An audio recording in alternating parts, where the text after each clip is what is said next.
আর কত রক্ত ঝরবে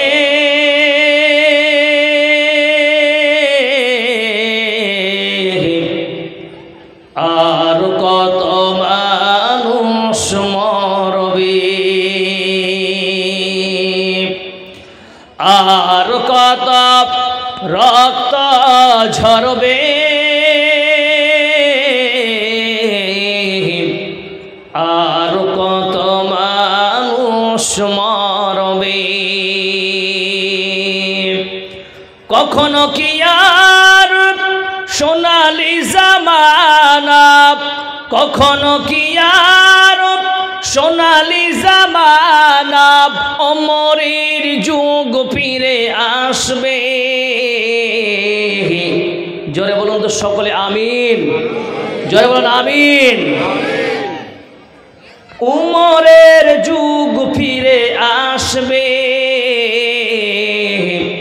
শান্তির দেশ ফিরে আসবে কত আজ বিধবা হলো যে নারী কত যে মায়ের কল করেছ খালি ফিলিস্তিনের বর্তমানে ঘটনা তাই না ভাই ছোট ছোট বাচ্চাদেরকে মা হারা বাপ হারা করে দিচ্ছে তাই না অনেক মা স্বামী হারা হয় বিধবা হয়ে যায় এই যেন কবিতাকারা বলছেন কত আজ বিধবা হলো যে নারী কত যে মায়ের কল করেছ খালি রক্তে রঙিন পৃথিবী জমিন রক্তে রঙিন পৃথিবী জমিন চে দেখো ভাই দো জাগানে চে দেখো ভাই দো জাগানে আর কত রক্ত ঝরবে আর কত মানুষ মরবে উপস্থিত মঞ্চ উপবিষ্ট যোগ্যতম আজকের সবার যোগ্যতম সভাপতি সভাপতি সাহেব ওলামাই হজরাত হুফাজান একরাম আজিজ তলাবা ও তালিবাত আজকের জলসার প্রধান অতিথি বিশিষ্ট অতিথিবৃন্দ দূরদূরান্ত থেকে আগত মেহমানান একরাম অত্র এলাকার আল্লাহ পাকের জাকিরিন শাকিরিন মুহিব্বিয়ানে এদাম পর্দানাসীমা ও বোনেরা প্রশংসা তারিফ সেই মহান রব্বুল আলামিনের যিনি আজ আপনাকে আমাকে সকলকে অত্যন্ত ভালোবেসে এদিনই মজলিসে আসার বসার পাশাপাশি কিছু আলেমকে বলার মতো এবং আপনাদেরকে শুনবার মতো যে মহান স্রষ্টা তৌফিক এনায়েত করেছেন সেই মহান স্রষ্টার আমরা সকলে শুকরিয়া আদায় করি জোরে সোরে চিৎকার দিয়ে বলি আলহামদুলিল্লাহ লক্ষ্য করে দরুদ সালাম নাজিল শ্রেষ্ঠ নবী জনাবে মুহাম্মদ রাসূলুল্লাহ সকলে পড়ুন সাল্লাল্লাহু আলাইহি ওয়াসাল্লামের উপরে আল্লাহুম্মা সাল্লি আলাইহি আল্লাহুম্মা বারিক আলাইহি আপনাদের সম্মুখে সূরাতুল বাকারা সূরা নাম্বার 2 আয়াত নাম্বার 21 এবং সূরা মুলক আয়াত নাম্বার 2 বুখারী থেকে একটি হাদিস পূর্ণভাবে আপনার সামনে আমি রেখেছি কোরআন এবং সহি সুন্নাহকে সামনে রেখে অল্প সময়ের মধ্যে আমি এখান থেকে বিদায় নেব আমার তৌফিক ইল্লা বিল্লাহ রব্বি ইশরাহ লি সাদরি ওয়া ইয়াসসির লি আমরি ওয়াহলুল উকতাদাম মিন লিসানি ইয়াফকাহু কওলি বক্তব্যের প্রারম্ভে আপনারা যারা বসে আছেন এবং যিনারা আনাচে কানাচে দাঁড়িয়ে আছেন আমি কোনো বড় আলেম নয় আমি কোনো বড় মৌলবি নয় কোনো বক্তাও নয় যিনারা বসে আছেন আপনাদের ছাত্র হওয়ার যোগ্য আমার নেই তবুও এই নাচিস আপনার কাছে একটা অনুরোধ জানাবে এই অনুরোধটা আপনাদেরকে রাখতে হবে বলুন ইনশাআল্লাহ রাখবেন তো রাখবেন কে কে হাত খাড়া করেন তো ব্যাস কয়েকটা লোক মাশাআল্লাহ যিনারা দাঁড়িয়ে আছেন প্লিজ একটু বসে যান এইটাই অনুরোধ ছিল আর কিছু নয় পরে পরে ভাববে যে মৌলবি তোর টাকা চেয়ে দেখিস বে তোর মাথা ফাটাবো, এরকম কোনো মনোবৃত্তি নিয়ে আছেন নাকি? না। জি ভাই, যেনারা দাঁড়িয়ে আছেন প্লিজ আপনারা বসে যান। কমিটি যথেষ্ট অক্লান্ত পরিশ্রম করে একটা সুন্দর পেন্ডাল দিয়েছে, একটা স্টেজ তৈরি করেছে, এত সুন্দর ডেকোরেশন। এদের ডেকোরেশন দেখে আলহামদুলিল্লাহ খুব মগ্ন হয়েছে। তো এটা ওরা করেছে কষ্ট করে, আপনাদের বসতে হবে। যে বিষয় আপনার সামনে আমি রাখার চেষ্টা করতেছি সেটা হলো আমরা ইবাদত করি কার? জোরে বলেন, কার করি?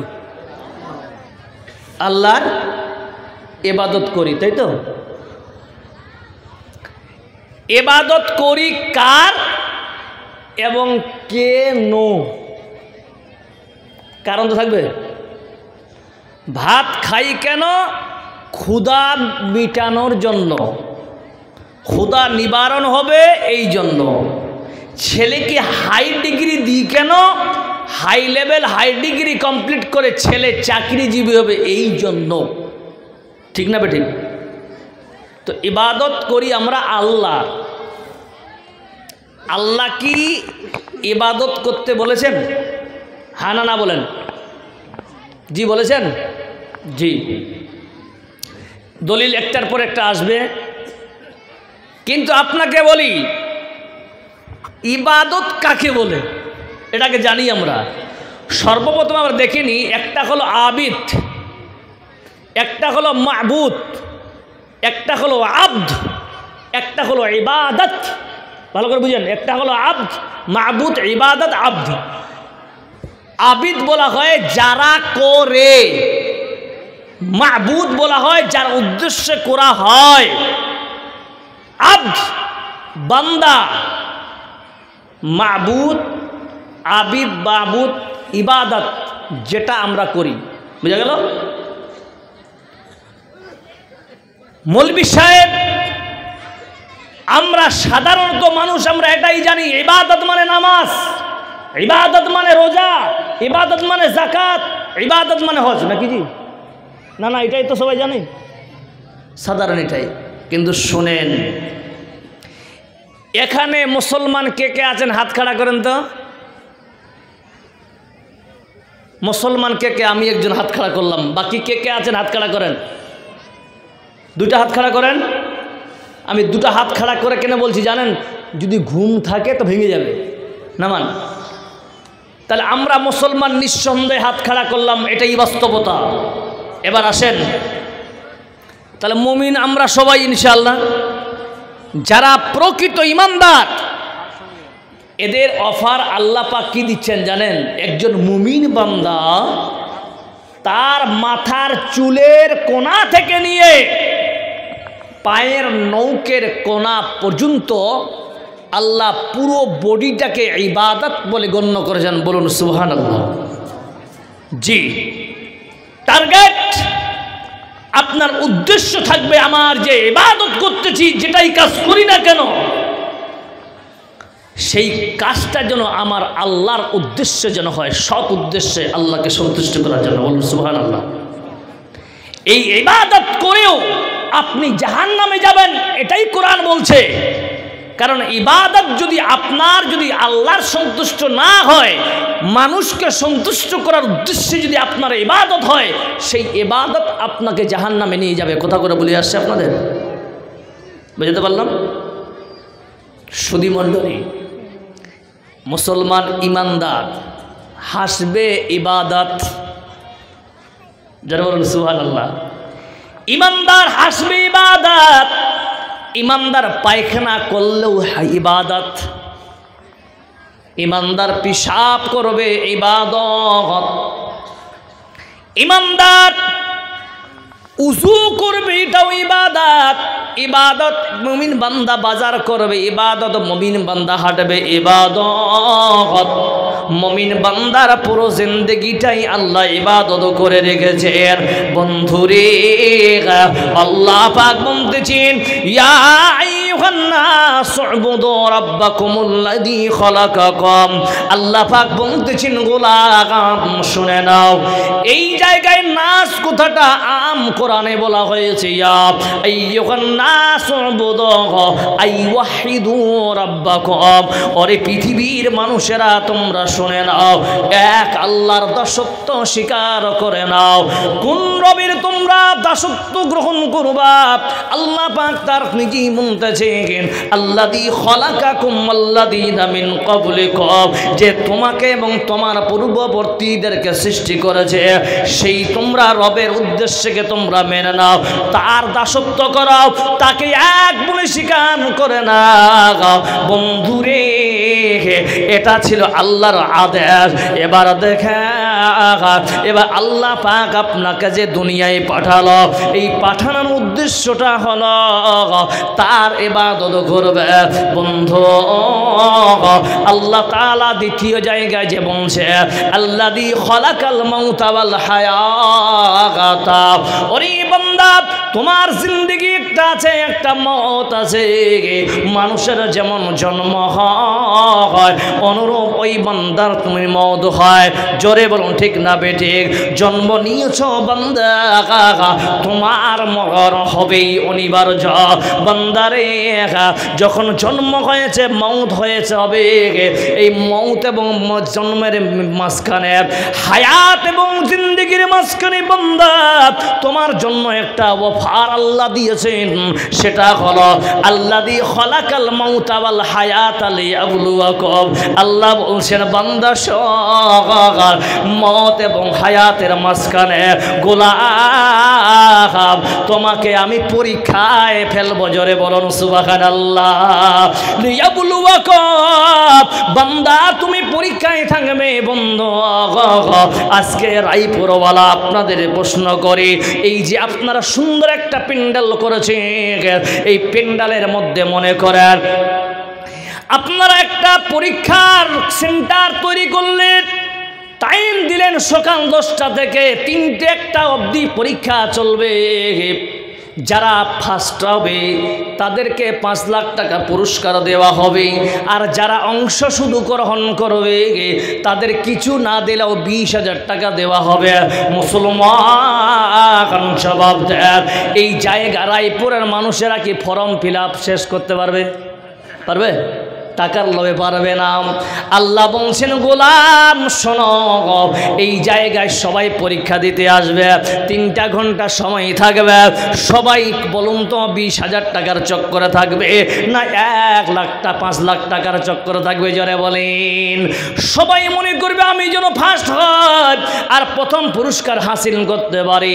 বন্ধু, এই 3 ঘন্টার ব্যবধানে এই রায়পুরের অনেক ইয়াং জেনারেশন যারা ভলেন্টিয়ারে কাজ করতেছ, এই ছেলেরা গার্ড দিতেছে আর দেখতেছেন কেউ উঠতে চায় না।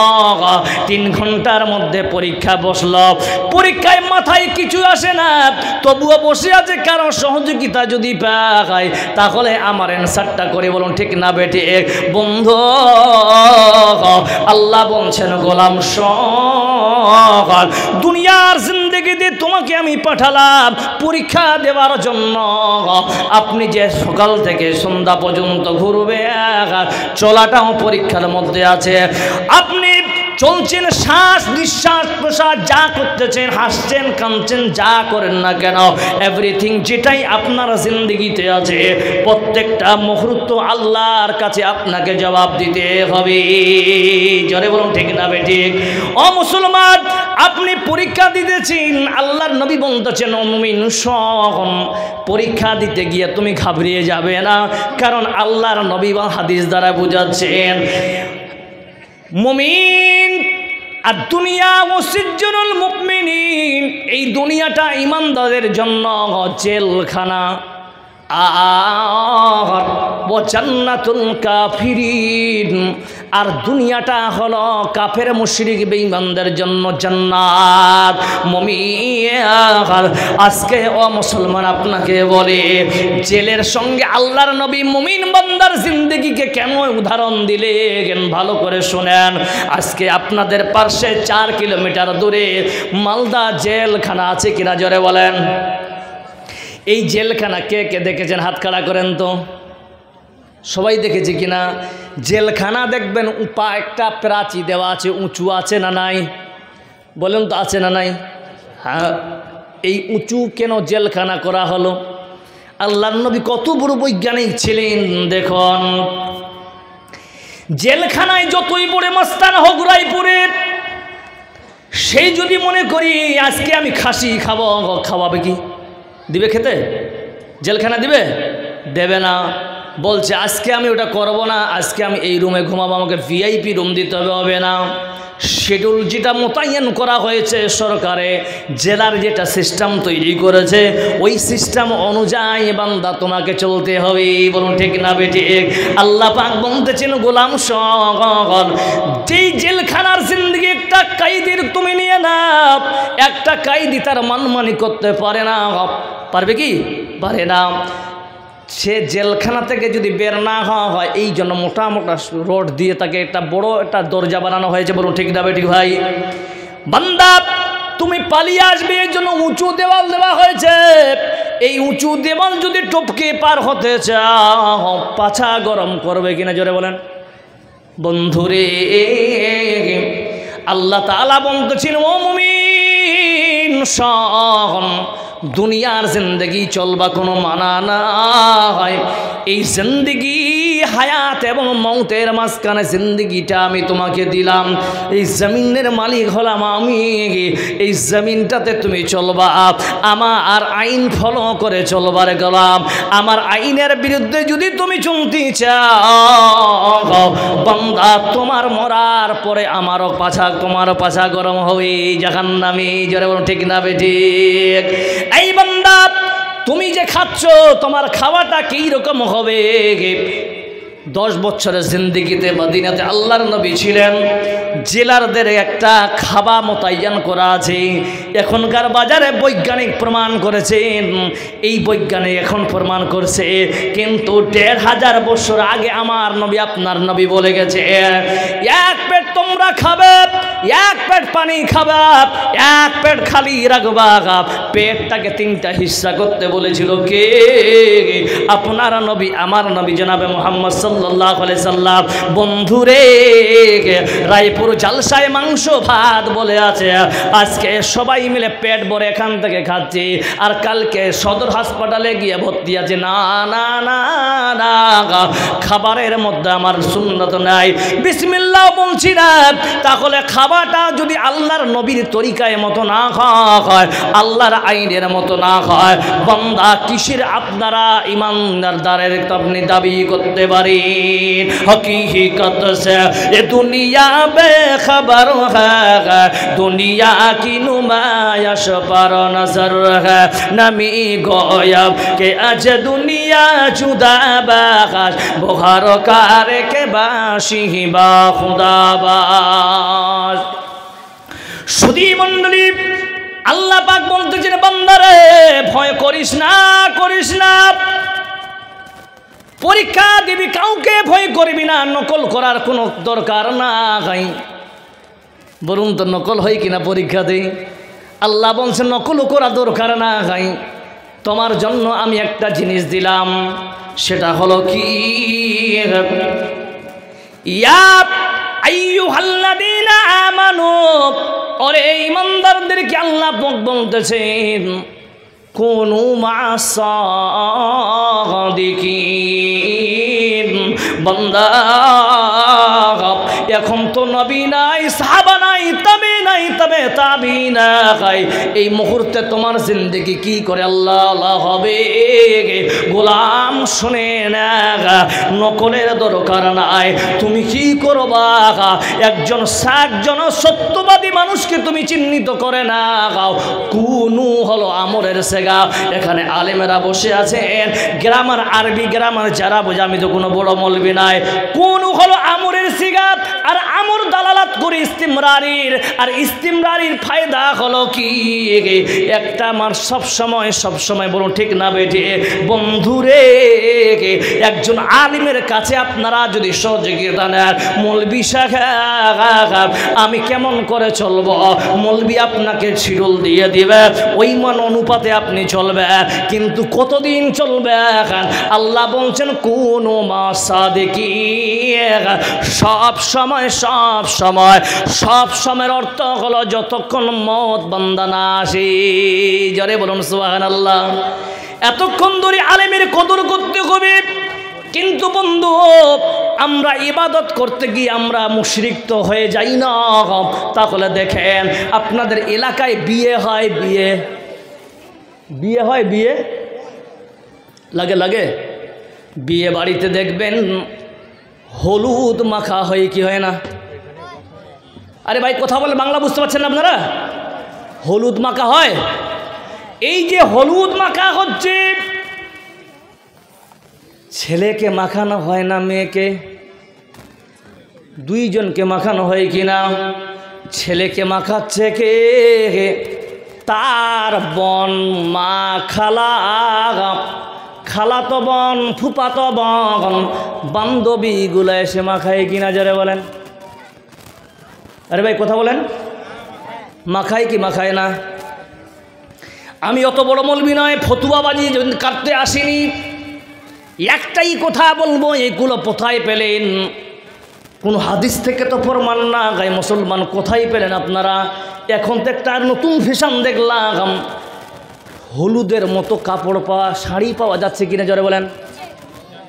আগে যেই মেয়েটাকে হলুদ পরানো হতো ওই মেয়েটাই অনলি পরতো নাকি স্যার? কিন্তু এখন ওর সঙ্গে সঙ্গে আরো 15 জন পড়ছে। জোরে বলুন ঠিক না বেঠিক? এই প্রথাগুলো কোথায় পেলেন রে ভাই? এটা তো আপনি তাদের রসুলের মধ্যে পড়ে না, আপনি তো হাদিস জানেন না। যখন তালাকের মামলা আসে তখন মৌলবীর শরণাপন্ন হন। ও বাবা, ছেলেকে বিয়ে দেওয়ার আগে তো মৌলবীর সঙ্গে বসলেন না, মৌলবীকে সঙ্গে পরামর্শ নিলেন না। আল্লাহ কোরআন দিয়ে বুঝিয়েছেন ওয়া কুনু মাসাদিকিন, সত্যবাদীর সঙ্গে তোমরা বসো, সবসময় তার কাছে পরামর্শ নাও। বাবা গো, তোমরা আজকে মাদ্রাসা করেছ, তুমি হলুদ মাখা লাগা, তোমার খালাতো বোন তোমার জন্য গায়ের মেহরাম কিনা? জোরে বলেন। খালাতো বোন, ফুফাতো বোন, বান্ধবী এসে ওই হিজড়াটাকে হলুদ মাখাচ্ছে পুরা বডিটাতে। ও মুসলমান জবাব দেয়, এটা তো শরীয়ত বিরোধী কাম। জোরে বলুন ঠিক না বেঠিক? ইনশাআল্লাহ এগুলা বাদ পড়বে ইনশাআল্লাহ। বলেন। আপনাদের বিয়ে বাড়িতে দেখছি আরো একটা প্রথা, থুবড়া খাওয়ানো হয়, কি হয় না? থুবড়া হয়। এগুলা কোথায় হাদিসে পেলেন রে বাপ? যদি হাদিসটা পেয়ে থাকেন এই মুহূর্তে আমাকে দেন, আমি 5000 টাকা পুরস্কার দিও, কাল থেকে আমি শুরু করব। থুবড়া কোথায় পেলেন? ওই ছেলেটা বিয়ে করার আগে শালাকে একদম শালা সুগার রুগী ফেলে দিচ্ছে ওকে, এতগুলো ক্ষীর পেলে খেতে হবে ওকে, তাই না ভাই? পুরো গ্রামের মানুষ খাওয়াচ্ছে চামচ দিয়ে। দেখেন ধোকা কাকে বলে। আমি এগুলো অভিজ্ঞতা নাই, আমি কোনোদিন এগুলা করি না ভাই। আমার নিজের বিয়ে হয়েছে, আমি কাউকে জানাইনি রে ভাই। শুধু গ্রামের লোক জানে বিয়ে করতে গেল আসলো, এটাই নাম তো শরীয়ত। তাহলে ভালো করে দেখেন, একটা ছেলেকে আপনি থুবড়া খাওয়াচ্ছেন রে বাবা, আপনি মনে করেছেন এটা ইবাদত কিনা? না ঠিক না বেঠিক?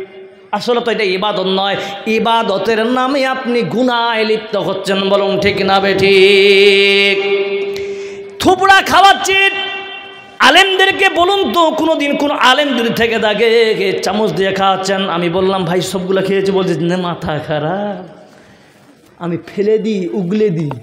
বলুন তো খাওয়াটা আল্লাহর বড় নিয়ামত কিনা? জোরে বলেন।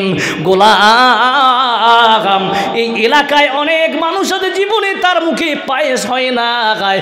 আহারে তুমি পায়েসটাকে নষ্ট করেছো গোলাম, এই থুবুড়ার নাম দিয়ে পয়সা ইনকাম করো। তুমি কি ফকিরের বাচ্চা? তোমার যদি টাকার এত দরকার হয় তুমি ভিক করো রে, তবু অশরীয়ত বিরোধী যেন কাম না হয়। জোরে দুই হাত খাড়া করে বলি ইনশাআল্লাহ বাধা দিব। দুই হাত খাড়া করে ইনশাআল্লাহ। কে কে মানবে হাত খাড়া করে ইনশাআল্লাহ। সবাই হাত খাড়া করে নারে তাকবীর। সুধী মণ্ডলী, বিয়ে কাকে বলে আসেন আপনাদেরকে শোনায়। দুটা বিয়ে দেখাবো আর হলুদ মাখানার কেমন হয় আমি দুটা হাদিস দিব। আব্দুল্লাহ ইবনে মাসউদের একটা হাদিস আনবো। আর বিয়ে কাকে বলে দেখেন। আজকে মা খালারা বসে আছেন, শোনো আপনাদেরকে বলে সর্বপ্রথম আল্লাহর নবীর যে বিয়ে হয়েছিলেন খাদিজা, এই খাদিজার বিয়েটা কেমন হয়েছিল তাহলে শোনার আপনার আগ্রহ আছেন কিনা জোরে বলেন। ইনশাআল্লাহ আছি সবাই। নারে তাকবীর। আল্লাহর নবীর যখন 23 বছর আর রাহিকুল মাকতুমে লেখা আছে 23 বছর মতন করে কেউ লিখেছেন 22 বছর যখন বয়স। আবু তালেব এক জায়গায় বসে আছেন। বসে থাকার পর অনেক সময় মানুষ যখন চিন্তিত হয় মাথায় হাত দিয়ে বসে আছেন। একজন পথিক বলছেন, আবু তালেব কি ব্যাপার, আপনি মাথায় কেন হাত দিয়ে বসে আছেন? বলছেন, ভাই জানো শোনেন, আমি চিন্তায় চিন্তিত এই জন্য আমার ভাতিজা মুহাম্মদ। সবাই একবার জোরে বলুন তো সাল্লাল্লাহু আলাইহি সাল্লাম। আমার ভাতিজা মুহাম্মদ দিন দিন বড় হয়ে যাচ্ছে, তার বাড়ি নাই ঘর নাই। হঠাৎ যদি আমার কিছু হয়ে যায় ছেলেটা বরবাদ হয়ে যাবে। আপনাদের রায়পুরের অনেক মানুষ আছেন যার 3টা ছেলে, 2টা বেটা চাকরি হয়ে গেছে, একটা ইঞ্জিনিয়ার একটা ডাক্তার হয়েছে, ছোট বেটা বেকার পড়ে আছে। ওই বাবার চিন্তা আছে কিনা? বেটা ইঞ্জিনিয়ার করে খাবে, ডাক্তার করে খাবে, আহারে ছোট বেটা কি করে খাবে সে চিন্তায় থাকে কিনা? দেখে কোনো রকম করে একটা চাকরি করে দেওয়া যায়। সুধী মণ্ডলী, সেই আবু তালিব চাচা বলছেন এই কারণে আমি চুপচাপ হয়েছিলাম। বন্ধু শুনে ওই আবু তালেব বলছেন আমার ভাতিজা মুহাম্মদ বিন আব্দুল্লাহর জন্য চিন্তা করছি। বলছেন কিসের চিন্তা? বলছেন ছেলেটার যদি একটা ছোট মোটো চাকরি হয়ে যেত তাহলে আমি আর একটু শান্তি পেতাম। সেই লোকটা পরামর্শদাতা হিসেবে বলছি, আবু তালেব শোনো, চিন্তা করবেন না, আপনাকে বলতেছি আবু তালেব চিন্তা করবেন না। আপনার প্রতিবেশী একজন মহিলা আছেন যার নাম হলো খাদিজা। সেই খাদিজা ওই জামানায় 40 মণ স্বর্ণের মালকিন ছিলেন। জোরে বলুন কয় মণ? 16 কুইন্টাল স্বর্ণের মালকিন ছিলেন খাদিজা। ওই কি করত? মনে করেন কেউ যেত তার সব মাল দিয়ে দিত, তার মাল টাকা ওর বিক্রি করে যেটা মুনাফা হবে 50 নিবে ও আর 50 নিবে ক্রেতা। এই সিস্টেমে মানুষকে তার রোজগারের ব্যবস্থা করেছিলেন। সেই আবু তালেব গেলেন। মায়েরা ভালো করে শোনন, যেহেতু এই জায়গায় একটা মাদ্রাসা চলছে, ভালো করে দেখেন, মহিলা মাদ্রাসা না, মহিলা মাদ্রাসা চলছে, এই জন্য ভালো করে কান দিবেন বাপ। সেই সময় খাদিজা তার পরের দিনে যখন খাদিজার কাছে দ্বারস্থ হয়, খাদিজাকে বলছেন, বেটি খাদিজা, আমি হলাম আবু তালেব, এ হচ্ছে মুহাম্মদ বিন আব্দুল্লাহ। যখন খাদিজার কানে পৌঁছে গেছে মুহাম্মদ বিন আব্দুল্লাহ, খাদিজা ছিলেন এমন সেমন মহিলা ছিলেন না, খাদিজা ছিলেন তাওরাতের হাফিজা। জোরে সরে বলুন নারে তাকবীর। এখনকার বাজারে আপনার মেয়েকে হাফিজা না বানিয়ে স্কুল কলেজে পাঠাচ্ছে, আমার বেটি ডাক্তার হবে, আর ডাক্তারের আগে কোরআন তেলাওয়াত শিখাও। জোরে বলুন ঠিক না বে ঠিক? দিনের তালিম যদি থাকে তারপরে যদি সে ডাক্তার হয়, আলহামদুলিল্লাহ। দিনের তালিম আছে, মাস্টার হোক আলহামদুলিল্লাহ। দিনের জ্ঞান আছে, সে প্রফেসর হোক আলহামদুলিল্লাহ। ঠিক না বেটি কি ভাই? তাওরাতের হাফিজা ছিলেন খাদিজা। এবার আল্লাহর নবীর দিকে তাকাচ্ছেন আর একদিকে তাওরাতের পাতা দেখছেন। আরে হয় না হয় শেষ নবী মুহাম্মদ সাল্লাল্লাহু আলাইহি সাল্লাম এই নাকি?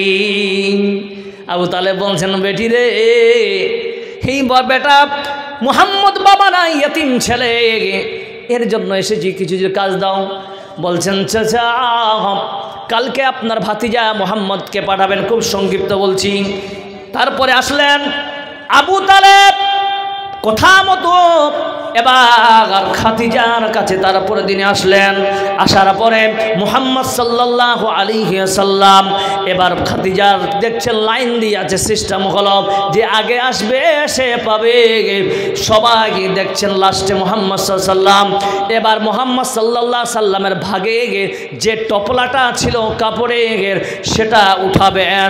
খাদিজা বলছেন, মুহাম্মদ আপনি এই টপলাতে হাত দেবেন না, আপনি মহান মানুষ, এই টপলাতে আপনি হাত দেবেন না, আপনি দয়া করে এই টপলাতে হাত দিবেন না, এই টপলাতে হাত দিবে আমার গোলাম মাইসারা, এটাকে ও বহন করে নিয়ে যাবে রে মুহাম্মদ। আর আপনাকে আমি আজকে পারমিশন দিয়ে দিলাম, আমার বিজনেসের আপনি হলেন ম্যানেজার। জোরে বলুন নারে তাকবীর।